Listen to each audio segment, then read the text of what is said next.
para mais um episódio da terceira temporada de Tokenization, um bate-papo sobre negócios e tokens. Eu sou o Rodrigo de Almeida, CEO do Grupo Index e fundador da MapForest e Forest Token. E eu sou o Fernando Stricker, sócio dessa Galó Advogados e co-founder da Forest Token. Fala, Fernandão, tudo bem? Tudo ótimo. Você, Rodrigo? Tudo ótimo, correria bastante, né? Tá cada dia mais. Ainda mais gente nesse meio de inovação, blockchain Blockchain. e startup, né?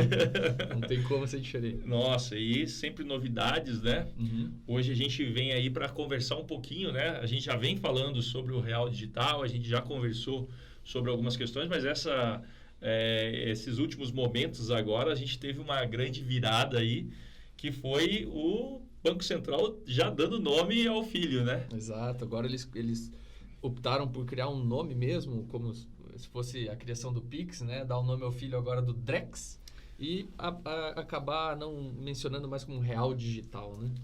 Eu confesso que eu estava até bem adequado e gostava do real digital. Não achei... Tem uma curiosidade aí que eu ouvi do Economista Sincero, que é um youtuber e faz podcast também relacionado à economia.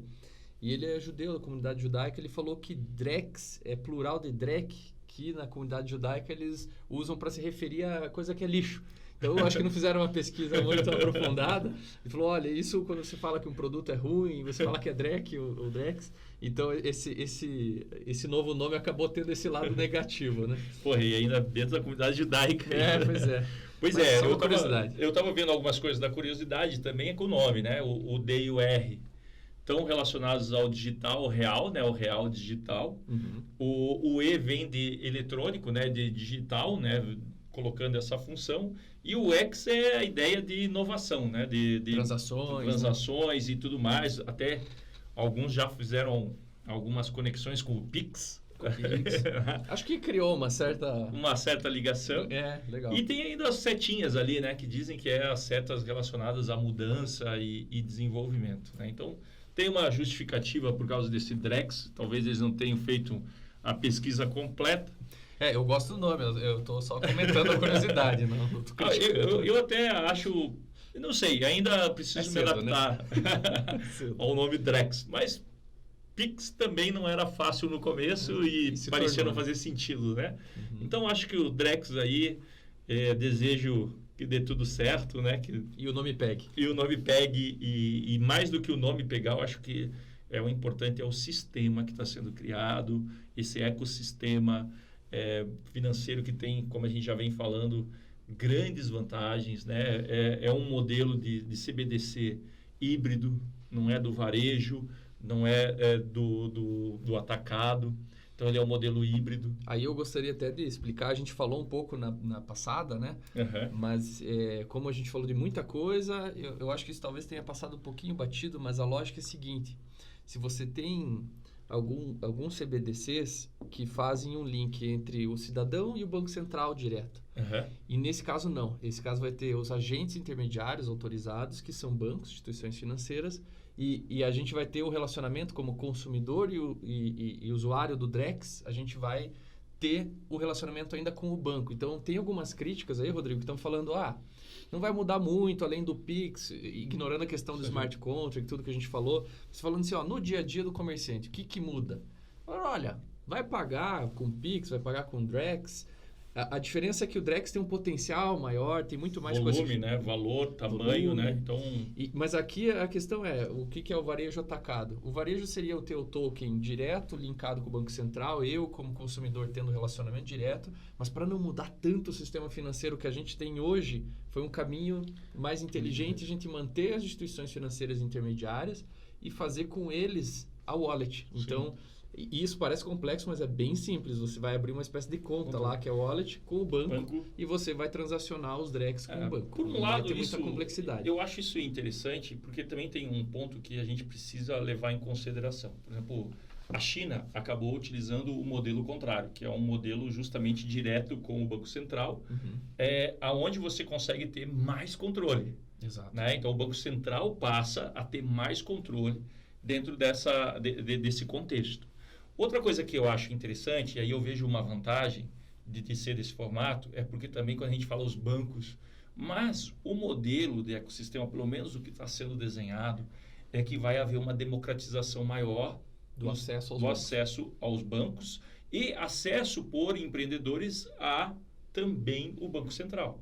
Então, o que eu enxergo é que vai aumentar o número de fintechs, tá?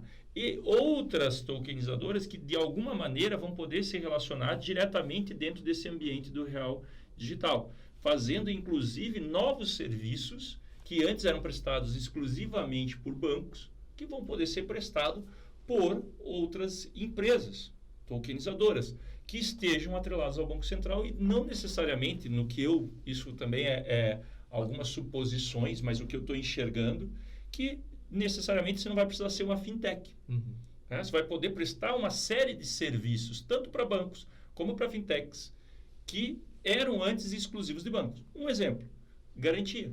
A venda de garantia, que justamente é você, de repente, tokenizar ativos e conseguir usar esses ativos como colaterais, vendendo como garantias para quem são responsáveis ali por fornecer crédito. Então, a minha visão que eu tenho, e eu sou um entusiasta aí dessa questão do real digital, eu acho que a gente tem, claro, muita coisa ainda para se desenvolver, mas eu acho que é, sim, um grande passo que a gente deu. E eu acho que o Brasil se coloca numa posição de vanguarda na questão das CBDCs. Concordo. Aqui a gente tem, né, até para voltar um pouco ao conceito que a gente falou um pouquinho no episódio passado, mas o Drex é a tokenização de reservas dos bancos, né, lá no Banco Central. Então, todo banco tem uma certa reserva financeira junto ao Banco Central e com base nisso, essas reservas elas podem ser tokenizadas. Então, na verdade, funciona como uma espécie de ficha, né? Que eu estou emitindo com base no que você tem comigo, aqui dentro no Banco Central. E aí essa ficha circula, que é o token, e depois, se a pessoa quiser sacar, a gente garante que tem uma paridade, 1 para 1. Senão... 1 para 1. Isso é muito importante, né? Porque acaba, nesse contexto, pensando na estruturação como uma coin, né? Dentro do mercado, ela acaba tendo menor variação. Claro, vai estar atrelado diretamente com a Fiat Real, nossa moeda real, nossa moeda fiduciária, né? O real. Vai ter as variações atreladas ao real, ao mercado dentro disso, mas, por outro lado, ela acaba, com esse lastro, ela acaba minimizando outras possíveis especulações. Então, isso também é algo que a gente precisa refletir e ver como um ponto positivo. Aí eu queria falar um pouco das críticas, Rodrigo, que a gente tem visto aí, eu acompanhei alguns podcasts. Pode fazer o tira-mal dessa vez? Entra muito... O que as pessoas têm medo, né? Controle excessivo, porque no fim governo é formado por pessoas, governo não existe, né? É uma ficção. São pessoas lá dentro, instituições intermediárias são pessoas também dentro dessas instituições, e vazamento de dados é uma realidade hoje. Existe em todo e qualquer negócio, existe risco então dessas operações, e até por isso eu acho que o Banco Central tem esse mérito de estar fazendo, desde 2021, se eu não me engano, desde 2020, 2021, esses testes do real digital e validando essa tecnologia. A gente sabe que vai começar no final do ano que vem, 2024, ou talvez início de 2025. Então, esse ambiente de teste ele vai ser fundamental para a gente testar essas teses, né? Será que é inseguro? Hoje eu não consigo dizer, até por falta de conhecimento técnico, né? Se existe algum risco de vazamento ali, vamos supor, das operações que eu fiz com o Drex, pagando o meu cartão de crédito, pagando o Spotify, pagando o restaurante, e isso vazar de alguma forma, né? Esses dados que vão estar na blockchain das transações que foram realizadas, de quem para quem, ou se a gente vai ter uma anonimização disso, né? Que é tornar ele parcialmente público. Uma referência daquela transação, mas não a transação em si. Então, essas são as preocupações que eu tenho visto no mercado, e a gente tem que tomar cuidado também para criticar sem saber, mas eu gostaria só de pontuar isso, né? Eu acho que sim. Mas eu acho assim, até por esse fato que eu estou enxergando e como ele vai andar na escala mais alta, entendeu? Então, eu acho que o que ele vai funcionar no começo, tá? Por exemplo, assim, uma das questões até com o próprio Pix, o Pix vai sumir? Claro que não. Não. Tá? O Pix é o pagamento do dia a dia. Tá? Vai ser o teu pagamento, você vai usar uma transação ali onde você faz um pagamento, sai da conta. Assim como o TED não sumiu, né? Não sumiu. Então, o Pix não vai sumir. E o Drex, na verdade, ele é um Pix super potente, entendeu? Então, eu fiz até uma analogia hoje falando, se a gente parar para pensar, que ali dentro disso o Pix é o carro e o carro de corrida e o Drex é a pista de corrida. Então, assim, é algo maior. Né? Então, eu acho que no primeiro momento o que vai acontecer muito, o Drex vai ser utilizado realmente para grandes transações. E ele está vindo, acho que isso é muito legal que você trouxe, ele traz uma infraestrutura. Uma infraestrutura ali dentro. Não só o item, que é o dinheiro de A para B. Entendeu? Então, e o Pix vai correr ali dentro, entendeu? Eu acho que é isso que vai se encaixar dentro desse ecossistema. E o que a gente vai acabar utilizando no primeiro momento, grandes transações, negociações devido ao uso de smart contracts. Então, o nosso CBDC, ele vai facilitar, no primeiro momento, eu não estou enxergando ele nas pequenas transações, eu enxergo eles em grandes transações. Pagamentos de grandes volumes, transações pontuadas no tempo, né? Então, por exemplo, eu vou comprar isso daqui para você. Então, beleza. Então, você vai ter uma entrega e eu consigo, então, programar esses pagamentos de acordo com essas entregas. Teve um exemplo até, Rodrigo, que eles estão testando agora, se eu não me engano, que é compra de título público. Título público. Então, valores mobiliários, títulos mobiliários que a gente tem no mercado financeiro de capitais, eles têm uma burocracia muito grande, Sim. Você tem que validar a transação, você tem uma série de intermediários, e isso custa, tem perda de dinheiro nessa operação.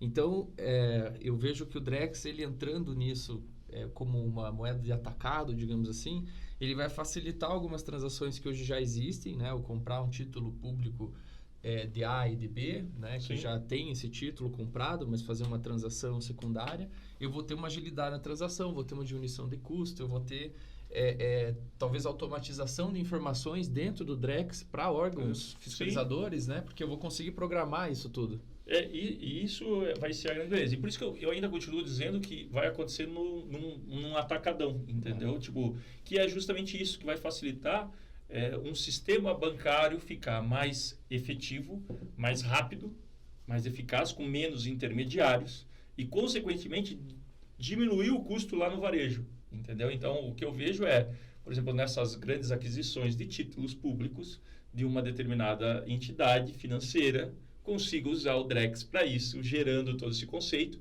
e aí eles possam gerar tokens a partir disso para o varejo. Então, o que eu vejo é esse caminho. Claro, a gente ainda tem muitas cenas dos próximos capítulos aí para a gente analisar. Mas a base é essa. A base é essa. Eu acho que o objetivo nosso foi trazer essas vantagens, os receios, né? Tem receio de segurança, privacidade, intimidade das pessoas, mas no atacadão hoje, digamos, a gente consegue ter uma vantagem já bem imediata. O nosso público é empreendedor, né? Então, assim, a gente sabe o que é ter uma nova visão. Tá?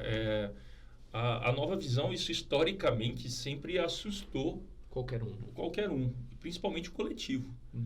Então, quando a gente fala em qualquer mudança, é um impacto. O ser humano não é desenvolvido para mudanças, ele é adaptável, né, dentro do processo, mas ele não gosta das mudanças. A gente não quer mudar. Isso, até voltando na minha formação original de biologia, a mutação, a mudança, a evolução não é algo natural para a gente, entendeu? A gente sofre com isso. E, biologicamente falando, é sempre traumático. Qualquer mudança é traumática. Quando a gente fala lá, tem na biologia, tem o estudo da borboleta, né, que diz a larva passa para a borboleta, sai do feio para o belo, mas é traumático. Ela precisa romper o corpo, ela precisa romper toda a coraça. E isso é o que a gente está vivendo.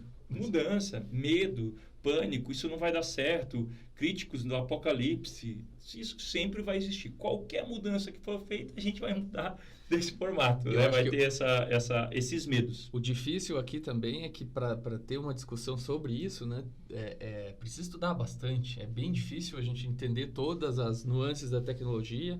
Para a gente que está acompanhando todo santo dia, né, Rodrigo, já é difícil. Então, nosso objetivo aqui para o ouvinte é traduzir um pouco isso tudo, mas nossa visão acho que é a mesma, né, Rodrigo? Otimista, é uma mudança positiva no todo, tem os receios, mas é por isso que está sendo testado. Exatamente. E vai ter falhas, vai ter problemas, não vai ser 100% o desejado, o planejado, isso a gente sabe, né, principalmente quem vem trabalhando com tecnologia, sabe o quão difícil né, transformar uma visão tecnológica numa visão real. Vai ter as suas falhas, Mas eu acho que a gente está avançando. Não era, talvez, o que foi idealizado lá atrás, num mundo totalmente conectado e sem interferências, né, de terceiros, descentralizado de uma forma geral. Mas eu acho que a gente está caminhando, a gente está dando passos importantes. E, de novo, eu continuo reforçando. O blockchain, para mim, ele tem essa função. A função, para mim, de qualquer tecnologia blockchain, seja onde ele for aplicado, é cortar intermediários. Diminuir etapas, cortar intermediários e, consequentemente, minimizar custos, gerando uma democratização maior, seja no que for. Esse é o ponto. E eu acho que o real digital, o Drex. Drex, tá sendo positivo. O que eu gosto mais de tudo isso, Rodrigo, é o skin in the game do Banco Central. Então, a nossa administração pública, ela está no jogo, ela está testando a tecnologia, ela está fazendo. Então, é muito bom ver que tem olhos positivos para o blockchain. Acho que essa mensagem é muito importante e é por isso que eu sou um fã do projeto. Não, com certeza. E de novo, eu acho que é importante, pensando no nosso público, né, empreendedores, atenção extrema. Hoje até eu conversei com um investidor, um empreendedor, né, não é nem investidor, também investidor e empreendedor. Hoje a gente acaba nesses começos, né, fazendo todos os papéis.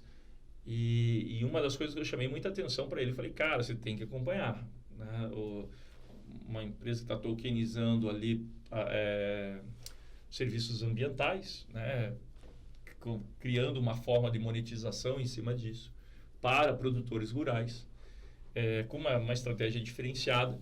Porém, uma das coisas que eu chamei muita atenção para ele foi, falei, cara, você tem que começar a entender como que isso pode entrar dentro de um ecossistema, porque tudo que você conseguir transformar num ativo vai ter valor. Então, você está transformando aquilo num serviço ambiental, seja um carbono, seja um outro tipo de serviço ou produto, que você conseguir transformar num ativo digital, que é um token, tá? Você vai poder encaixar isso de alguma maneira dentro desse ecossistema, que vai ser possível, de repente, funcionar, como eu falei, como uma garantia, como colateral. A gente começa a transformar, esse é algo que, para mim, é um poder incrível do blockchain, né? Transformar ativos ilíquidos em ativos digitais altamente líquidos. Esse é o ponto. Por exemplo, quando eu tokenizo lá uma obra de arte, quebro ele em milhares de pedaços, eu estou transformando aquilo em ativos digitais. É isso que a gente não pode esquecer. E aqueles ativos digitais, eles passam a exercer algumas funções diversas dentro do setor financeiro, do mercado financeiro. Então, eu acho que isso é muito importante estar atento. E o real digital, na minha visão, vai ser um grande facilitador desse processo. Com certeza. Bom, eu acho que em termos de Drex, vamos aguardar as cenas dos próximos capítulos, né? A gente tem algumas novidades aí que estão por vir sobre os testes, sobre os consórcios que estão testando algumas transações. E aí a gente vai trazendo aqui sobre o avanço desse projeto. Acho que vai ser bem bacana.